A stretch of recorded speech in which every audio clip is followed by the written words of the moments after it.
You see, the disciples honor the place of prayer and the hour of prayer. The place of prayer and the hour of prayer. They honor it. Para sa kanila, yan ay priority, importante. And today, nandito kayo, you have respected, you have honored God by coming here sa ating fasting prayer. At ang sabi riyan, sa may verse 2, sa pintuan ng templo na tinatawag na maganda, ay mayroong isang lalaking lumpo mula pa ng isilang. Araw-araw siyang dinadala roon upang maghingi ng limos at sa mga taong pumapasok. So, ganun ang pagkaprograma ang buhay niya. No, dadalhin siya. Hindi na may ginusto yun. Pero dinala siya doon. Pinanganak siya ganoon at dinala doon sa ganung klaseng environment o kaisipan o kultura, yung manghingi. Na ang pinaka-importante, makahingi ka ng tulong. Magkapera ka. Yung sa ganyan tayong dinadala ng kaaway, nilalayo tayo sa purpose. Dinadala ka sa lugar na dapat wala ka doon kuminsan, na hindi mo ginusto yung kalagayan yon. But God is sovereign. Amen? The church is alive. Kaya anumang hadlang ng kaaway, magtatagumpay pa rin ang kalooban ng Diyos. Kaya sabi ng verse 3 na tayo, nang makita niya sina Pedro at Juan na papasok sa templo, humingi siya ng limos. Actually, ang mga tao dito, hindi lang 100. Siguro na yung pumupunta sa temple, marami po yan. Crowds of people by the hundreds. Eh, sila yung nakita niya, yung dalawang ito. Nakita si Peter and John. At sa kanila humingi ng limos. Now, verse 4, tinitigan siya ni Pedro, gayon din ni Juan. At sinabi ni Pedro sa lumpo, tumingin ka sa amin. Tumingin ka sa amin. Tumingin nga siya sa kanila at umasa siyang lilimusan.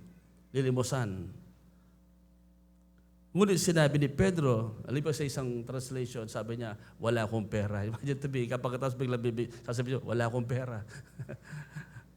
Sabi niya rito, wala akong pilak o ginto at ginto. Ngunit kung anong meron ako, ay siyang ibibigay ko sa iyo. Paki-underline niyo yun, mga kapatid.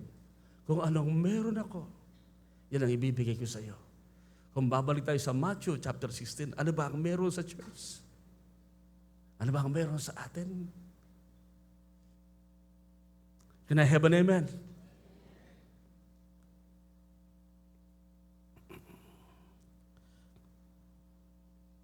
Now, sabi niya, anong meron siya? Sabi, sa pangalan ni Jesucristong taga Nazareth, tumayo ka at lumakad. Hinawakan niya sa kanang kamay ang lumpo. Hinawakan ni Peter. At tinayo niya. Sa ibang translation, hindi ganun eh. Hindi ganun ang pagkasabi. Iniba, pero ito, tama ito.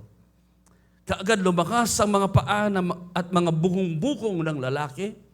Palukso siyang tumayo at nagsimula ng lumakad kasama ng dalawa, Peter and James. Diyan, pumasok sila sa templo, lumalakad, palusulukso at nagpupuri sa Diyos. Nakita siya ng lahat ng tao na lumalakad at nagpupuri sa Diyos.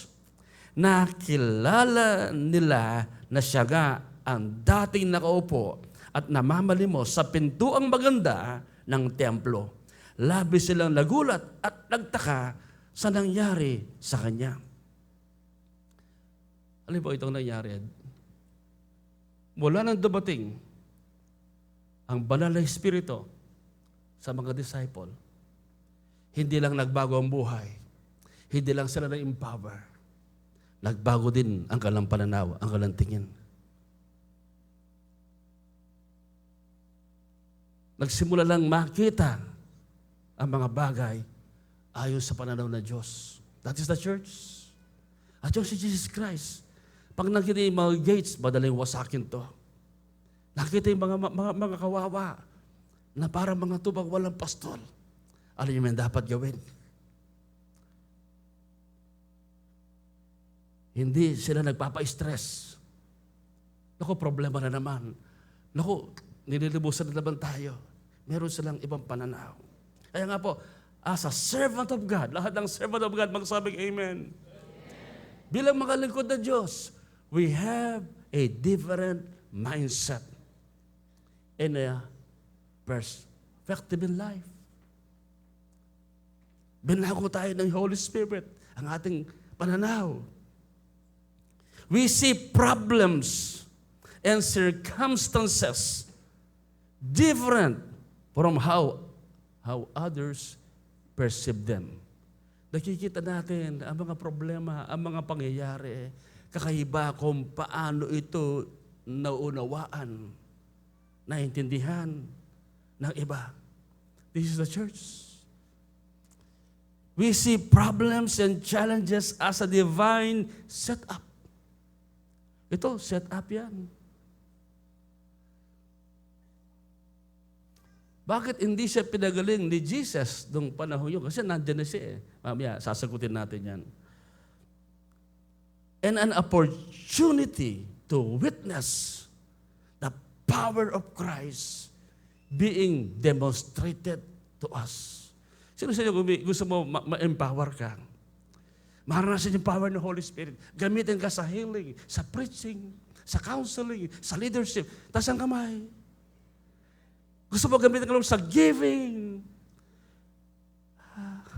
sa signs, wonders, and miracles. Alam mo ba kapatid ko, kung gusto mo yan na maglingkod sa Panginoon, magamit ka niya, mas gusto yan ni Holy Spirit.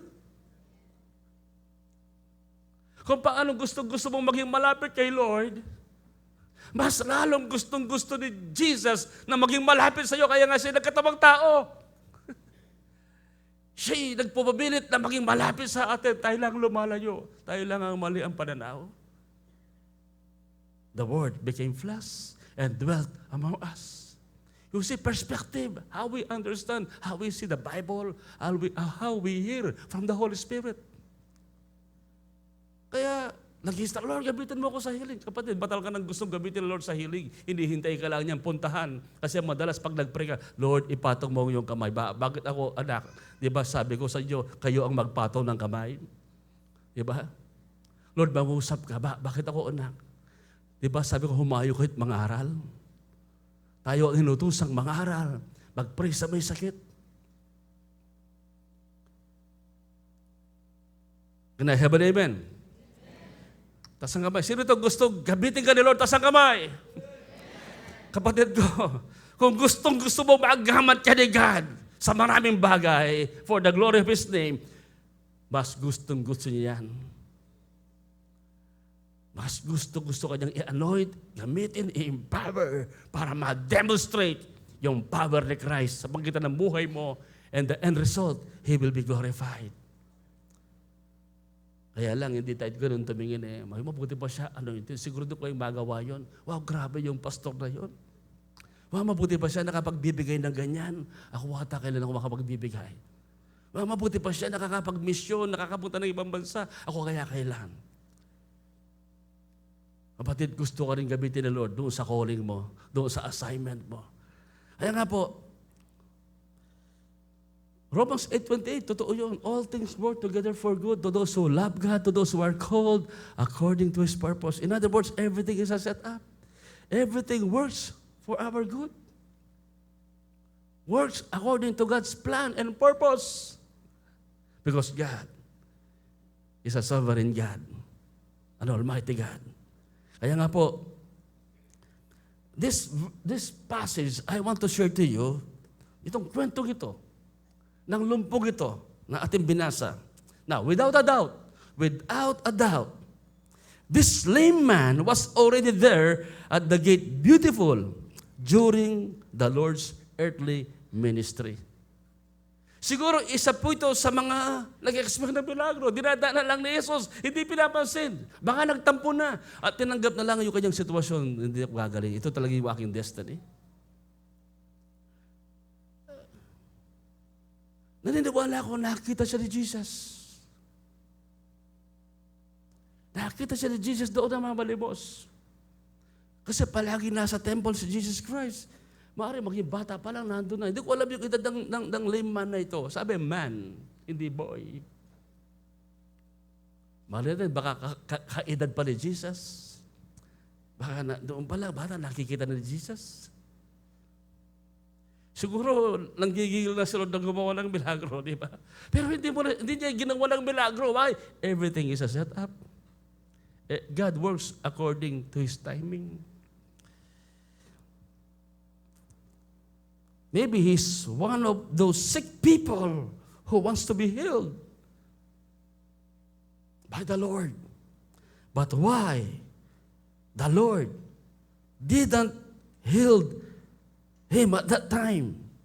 Sabi ko nga, I believe it was a divine setup for God's greater glory and greater harvest of soul. Kasi nang ma-born again to, no, hindi lang na-validate yung pagiging servant, lingkod nila Peter. Sabi niya, sa Mark chapter 16 kasi, sabi niya, and they went and they preached the word and the Lord was with them, confirming the word.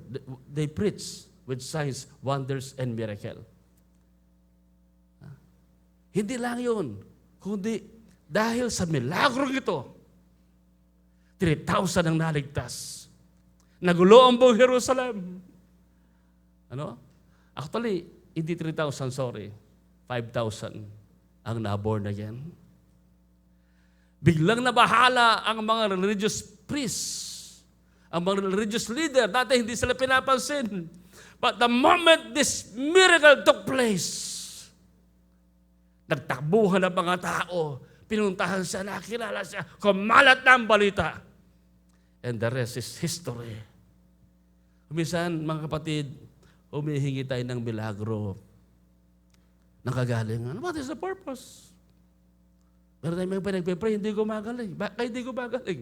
Baka walang purpose. Kaya pag tayo humihingi ng milagro, dapat may purpose. Ma-demonstrate yung power ni God. Ma-glorify si Jesus Christ. Mag-expand ang gospel. Hindi lang yung tayo mahibsan ng kanyang nararamdaman. Ay, salamat. Hindi na ako inihika. No? So, babalik uli sa sigarilyo, di ba? No. Dapat maglilingkod. Amen. Tatayo, magpupuri, lulundag, ipapandila si Jesus Christ, hindi kakahiya. At maraming mababorn again. Maluwalhati ang pangalan ng Panginoon. Lahat ang nakakaunawa, magsabi ng amen.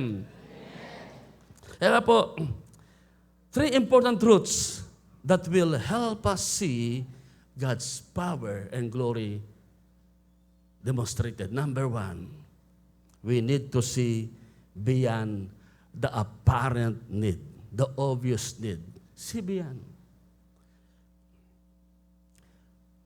Ano ba, without the Holy Spirit, without the love of Jesus in the heart of the disciple, ang nakikita lang nila sa lumpo, kawawa, kailangan limusan. That is the obvious need. That is the apparent need na kailangan ng tao. Yung siya'y malimusan.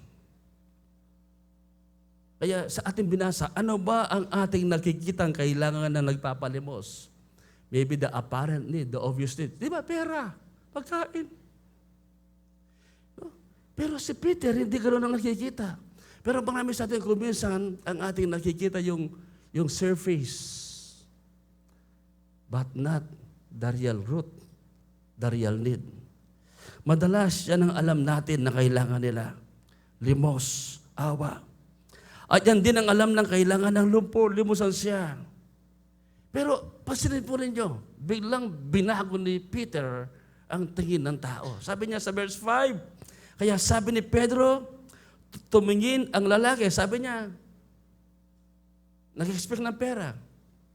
Tumingin ang lalaki sa kanila at naghihintay ng limos. So, meron ko itong ipakita sa Holy Spirit sa atin. Madalas marami sa atin, nadi-discourage tayo, hindi tayo makapag-ministry, hindi natin magawa kasi wala akong kotse wala akong pera O kaya mahirap kasi. You need to see beyond the apparent need. Ang alam ng taong ito, sabi niya, kailangan niya limos. Kasi naprograma sa isip niya at naprograma sa isip natin para ang ministry gumanda, lumago. Diba? Kailangan, especially sa ating ubisan, para makapaglingkod, pera. Matapos ko lang ang akin, makapag-abroad lang ako. Paano pag nakapag-abroad ako, maglilingkod ako. Pag nag-successful ang business ito, maglilingkod ako. Paano kung hindi ka nakapag-abroad? Paano kung hindi naging successful? So we are focusing on the apparent need. But in reality, hindi yun ang kailangan. Yung mga disciples, silver and gold have I none. And yet, lumago ang church.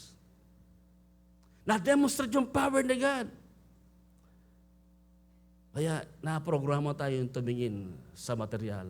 Kaya sabi ni Jesus Christ, seek ye first the kingdom of God.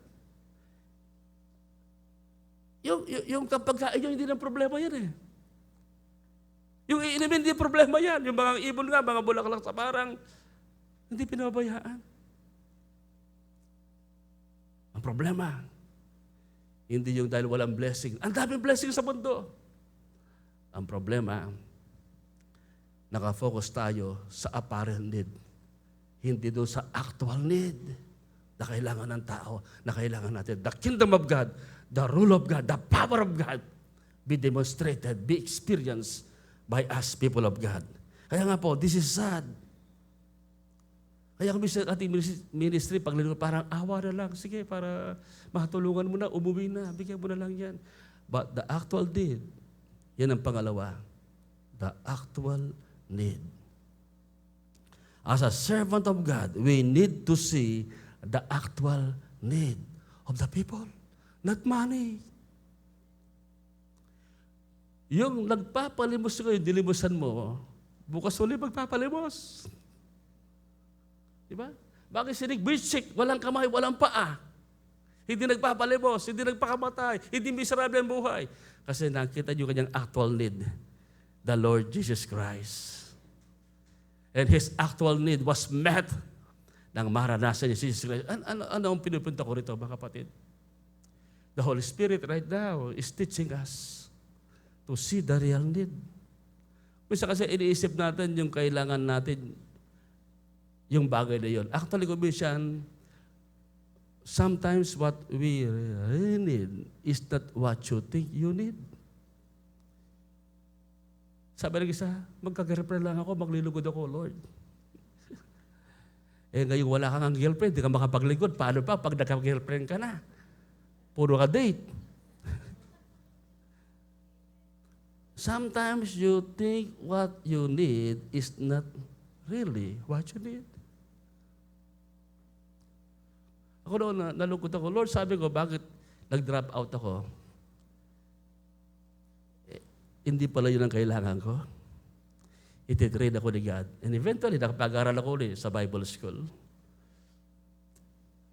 Na-enjoy ko yung pagiging bata ko.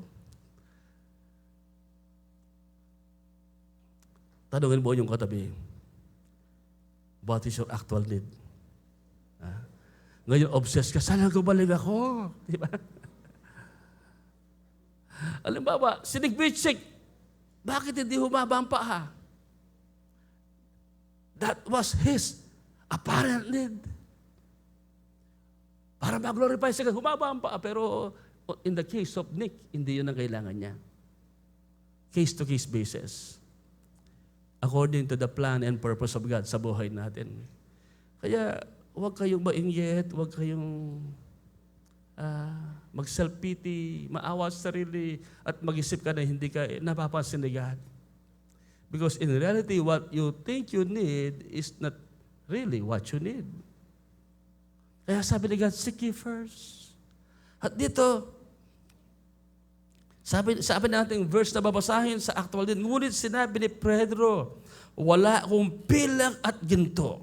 Ngunit kung anong meron ako, ay siyang ibibigay ko sa iyo. Alam ni Pedro, ang kailangan ng tao ito, yung nasa kanya. Ang sabi nga sa English, sabi niya, sa NLT, I don't have any silver or gold for you, but I'll give you what I have. Di ba habang nagpipray ako, nire-reading message ito? Impartation. Kailangan ibigay natin ang totoong kailangan ng tao. And you have that. Nasa iyo yan. Kung born again ka, kung puspos ka ng Holy Spirit, kung meron kang buhay na relasyon kay Jesus Christ, you have that answer to meet the actual need of the people. And yet, hindi natin nilalabas. Sabi niya, in the name of Jesus Christ, the Nazarene, get up and walk. Now, what is the actual need of this man? Yung nasa apostol. Ano ba ang nakay Pedro? Yun ang totoo niyang kailangan. Ano bang nakay Pedro? Si Jesus at ang pananampalatayang nasa kanila. Yun ang kailangan niya. Yung buhay na galing kay Jesus. Yung buhay na relasyon. Yung kapangyarihan ng Holy Spirit na nakay Peter. Kaya sabi ni Jesus, humayo kayo mangaral.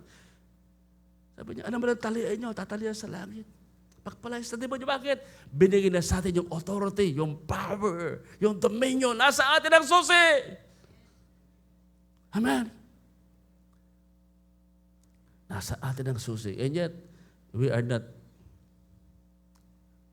so conscious about that. Iniisip natin, yung mga Amerikano lang, mga matinding evangelists. Kaya hindi tayo nagagamit ni God eh. Kasi nilibit natin sa mga tumatayo. But in the book of Acts, everyone, they went preaching, healing. Especially in Acts chapter 8, yung mga deacons, nagsiserve ng table like Philip. They became an evangelist, revivalist. Signs, wonders, and miracles happens. Pati anak niya, yung mga anak ni Philip, they are prophesying, preaching. Kasi na-programa tayong balik. Na, sana ba ako yung ibig sabihin? Meron tayo bilang church, meron nasa atin. At yun ang actual need ng mga tao. Relasyon kay Jesus Christ. Pananampalataya sa ating Panginoon Jesus. Lumaya ka, di ba? Sino lumaya ka na sa addiksyon, sa droga, sa bisyo, amen, sa sugal, amen, sa kasalanan, di ba? Sa takot, sa stress. Lumaya ka na. At siya si Peter, dati walang kaya ibigay. Ang alam lang mag-isda. Ano? Ba't nagbago ang kanyang confidence? Dahil maranasan niya yung kapuspusan ng Holy Spirit. Puno siya ng banal na Espiritu Santo. Kaya may tapang siya na sabihin kung anong nasa akin. Hindi sinabi kung anong nasa Diyos. I want for you to realize that. Hindi sabi kung anong nasa Diyos, ibibigay ko sa iyo. Kung anong nasa Bible, ibibigay ko. Kung ano ang nasa akin. What I have, I will give to you. Panahon na. Magpakapuspos tayo. Huwag kang magduda. Magpakapuspos ka ng pananampalataya. Nagkapangyarihan ng Diyos. Huwag mo hayaang magtagumpay yung doubt, yung takot, yung duda. Paniwalaan mo. Greater is He that is in you than he that is in the world. Amen. Ephesians 3:20, God is able to do exceedingly abundantly above all that we can ever ask or think or imagine, according to the power that works in us. Hindi sinabi in God, because what we have in us, inside us, is God Himself.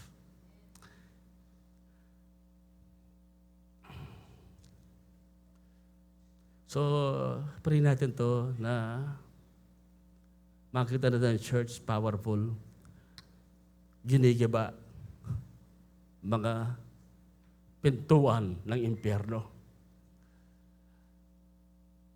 Kasi gustong i-protect ni Satan ang kanya. Akin ang mga ito.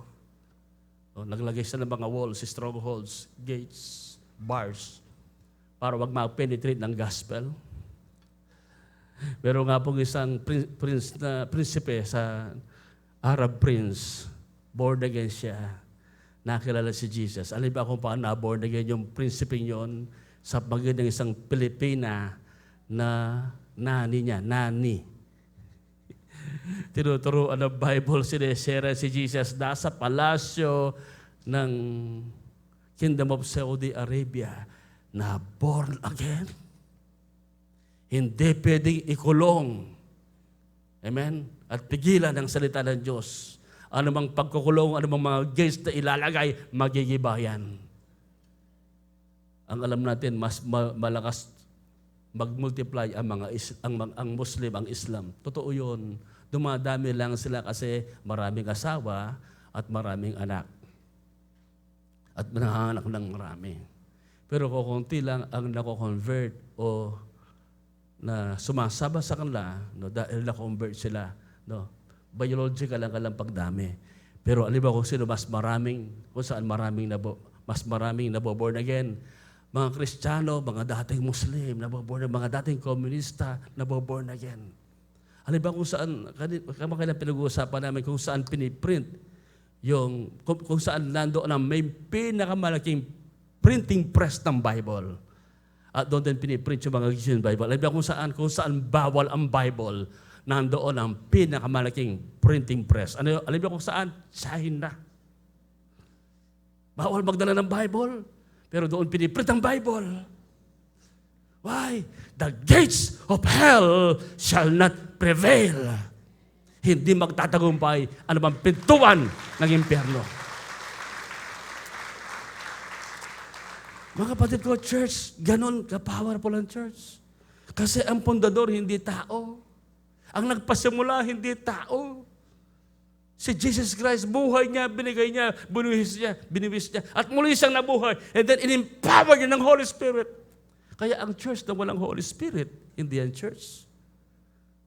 Ang church na walang risen Savior, ay hindi ang church. Kaya, ganun ka-believe si Lord, ka-powerful ang church. Tayo na lang ang nagdududa. Si Peter, full of confidence. What I have, I will give unto you. Tanungin mo ang katabi mo, ano bang nasa iyo ngayon? Ha? Baka ilabas dollar. Hindi yan. Ano bang nasa iyo ngayon? Kasi ginigising tayo ng Holy Spirit, magbago yung ating pananaw sa paligid at sa ating mga sarili. Tanungin mo ang sarili mo, ano bang nasa iyo? Ano ba yung totoong nasa iyo? Talaga bang nandyan si Jesus Christ? Talaga bang nandyan si Holy Spirit? Talaga bang buhayan yung faith? Talaga bang nandyan ang Word of God? Jesus, Holy Spirit, Word of God, Grace of God. Wala nang tatalo pa dyan. Grabe yung power. Bakit nalilimit ang milagro? Lack of confidence. And we don't see the actual need. We try to meet only the apparent need. O sige, pa-hospital na natin. O sige, tulugan na natin. Walang masama doon. Importante yan. Ang tanong, pagkatapos mo pa-hospital, saan pupunta yan?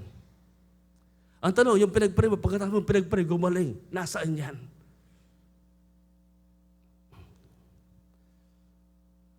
Kaya nga po, napaka-importante, makikita natin. Medyo nag-shortcut ang salita ko, di ba? Parang patapos na ako. Parang nasa point number 3 na ako sa aking sinasabi. Pipigilan ko ang aking sarili. Kaya nga po, yung actual need ng taong ito, ma-demonstrate sa kanya yung power. The power of the living Christ. Ma-demonstrate. Yan naman ang gospel eh. Yan naman ang church. Kaya nga yung song natin kanina, yung philosophy of this world, yan ang nagdodominate sa atin. Human philosophy, not God's word. That's why we are shaken, fearful, natatakot. Because the anointing, the presence of God is not dominating us. Madali tayong matangay, matakot sa nakikita. Naku, malaking church yan, malaking building yan. Naku, malaking gastos yan. Naku, nakakapagod yan, the apparent need.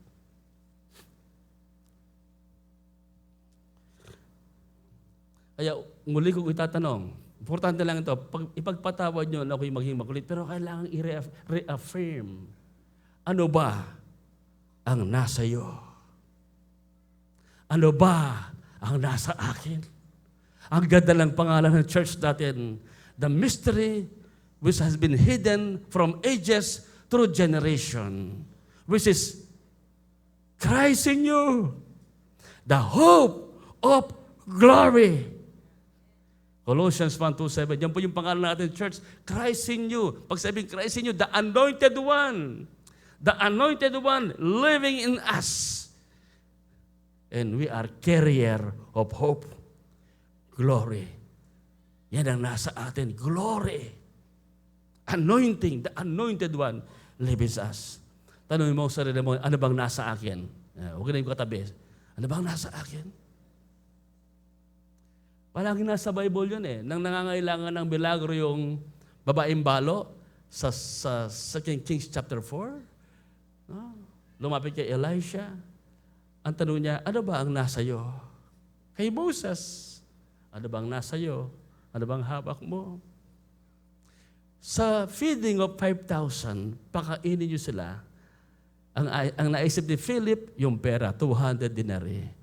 Pero yung bata, ang hawak niya, ano nasa bata?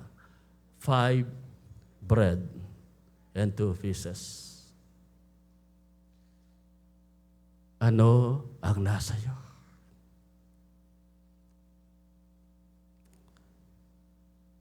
Kaya nga kung ikaw ay may buhay na relasyon kay Kristo, at puspos ka ng pananampalataya at banal na Espiritu, yan ang totoong kailangan ng tao, yung nasa iyo, yung pananampalataya mo. Alam ni Pedro ang actual need ng tao na ito.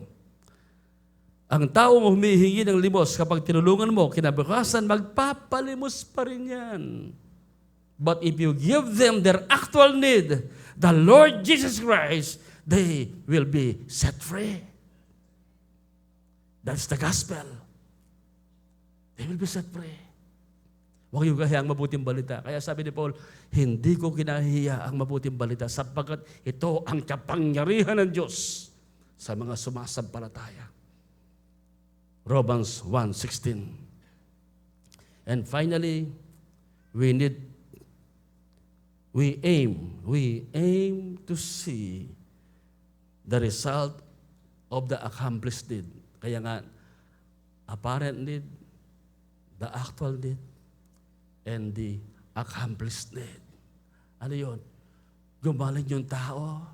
Yung totoo niyang kailangan hindi pera, hindi kotse. At yung kailangan milagro ni Kristo para makapaglingkod siya, makapagpuri. At maraming na-save. The accomplished need. Amen? Kaya pa nagpe-pray tayo, huwag kang basta mag-pray ng milagro. What will this need will accomplish? Will it glorify God? O sa akin lang ito. Ano ang naging resulta ng matugunan ang totoong kailangan ng taong ito? Sabi ko na, salvation of many souls. Maraming naligtas. And God was glorified. Kaya nga po sabi sa Acts chapter 3, verse 7 and 10, ngunit sinabi ni Pedro, wala akong pilak at ginto kung anong meron ako ang siyang ibibigay ko sa iyo. Sa pangalan ni Jesucristo, taga Nazareth, tumayo ka at lumakad. Hinawakan niya sa kanang kamay ang lumpo. Magsushortcut ako ng konti. Ang totoo lang, walang faith yung lumpo. Ang faith niya na doon sa pera. Nalumusan siya. Pero nang sabihin ni Peter kung anong nasa akin ibibigay ko sa iyo, hinawakan niya ang kamay. Tinulungan niya ang kawalan ng pananampalataya. Sabi riyan, sa verse 7, anak, hinawakan niya sa kanang kamay ang lumpo at itinayo. Ayaw mo masunod tumayo. Magandang business ko rito, Peter, bakit mo guguluhin? Kumikita ko ng 5,000 dito every day. Pero hindi yun. Wala sa Bible yun. Kung ko lang yun, joke ko lang yun. Pero kung minsan maraming ganyan. Minsan may lalapit, sabi ni Carmela, o sige, ampun ang kinilang namin, tatakbo, takot. Minsan, bibili ka sa magalang. Bili mo ko, gusto yung lampo. Sabi niya, nabigla si pastora. Binibili ng pagkain. Yung nanay, hindi, sabi ng nanay, hindi yan. Pera, sabi niya. Nung last Sunday yun, di ba, pastora? Ayaw ibili ng pagkain. Wag, sabi niya, gusto ko pera. O yun, binigyan niya ng 20 pesos. Pero that was not their actual need. They need Jesus. Kaya alam mo mga kapatid, dapat malakas ang faith natin. Although kung ating titignan, hindi naman talaga sa mamaya makikita natin para kumisan nagkokontra, di ba? Now, dito, inawakan kasi dapat may faith ka rin. Panayo niya. Maniwala ka rin. Kaya itong tao ito lumakas. Kagad lumakas sa mga paa at bukong-bukong ng lalaki.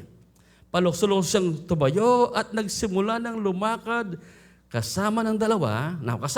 Pumasok siya sa templo, lumalakad, palukso-lukso at nagpupuri sa Diyos. The accomplished need. Pwede mo palakpakan natin si Lord.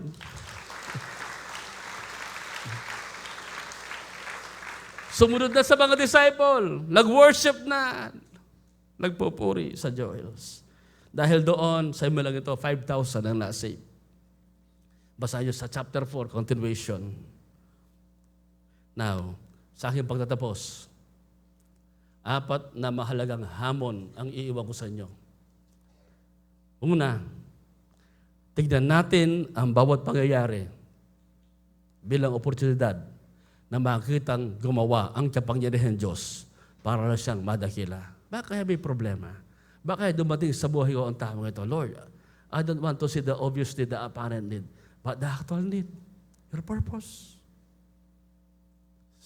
Tingnan natin yan para makapag-serve tayo. Para hindi lang yung panlabas, kundi yung totoong kailangan for the glory of God. Pangalawa, dapat alam natin ang totoong kailangan ng tao. Alam natin dapat ang totoong kailangan ng tao. Naprograma tayo sa material. What profits a man if he gains the whole world but suffer the loss of his soul? Anong mapapala ng tao? Makamtan man niya yung buong kayamanan ng sanlibutan, mapahamak naman ang kanyang kaluluwa. Pangatlo, dapat meron tayong buhay at totoong karanasan kay Kristo Jesus natin Panginoon. Hindi pwedeng acting ganito. Hindi pwedeng pagaya-gaya. Ginawa yan ng mga sons of Siva. Diba? Yung Kristo na pinapangaral ni Pablo, pinapalayas kita, sabi niya. Hindi lumayas, lumundag sa mga anak ni Siva. Yung 7 demonyo, dinundagan. So tanong, totoo ba si Jesus sa puso mo? Meron ka bang buhay na relasyon sa Kanya? Hindi natin mararanasan ang kapangyarihan kung hindi totoo ang ating relasyon kay Jesus. Dapat totoo tayong born again. Dapat totoo tayong born again. Totoo tayong may relasyon sa Kanya. Totoo tayong may pananampalataya sa Kanya. Dapat puspos tayo ng Holy Spirit. Nagawa ito ni Peter and John kasi they were filled, baptized with the Holy Spirit. They were empowered. We desperately need the Holy Spirit. Ano po, ang Holy Spirit, gusto naman tayong ipuspusin eh. Hindi naman pinagkakait ni Holy Spirit ang kanyang power. Nasa atin lang po yun. Kung paano tayo tutugon, lalapit, maniniwala.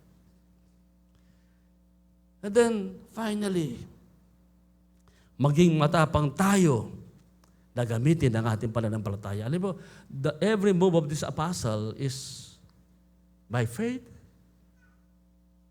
pananampalataya. Kaya sabi sa chapter 3, verse 12, pagkakita ni Pedro sa mga tao, sinabi niya sa kanila, mga kababayan kong mga Israelita, bakit kayo namangha sa pangyayari ito? Bakit niyo kami tinitingnan? Akala ba ninyo'y napalakad namin ang taong ito dahil sa aming kapangyarihan at kabanalan? You see, I want to see you. Gusto ko makita niyo ito. Marami sa atin walang boldness. Walang tapang na maglingkod. Iniisip mo, hindi ka pa worthy. Hindi ka ganun kabanal.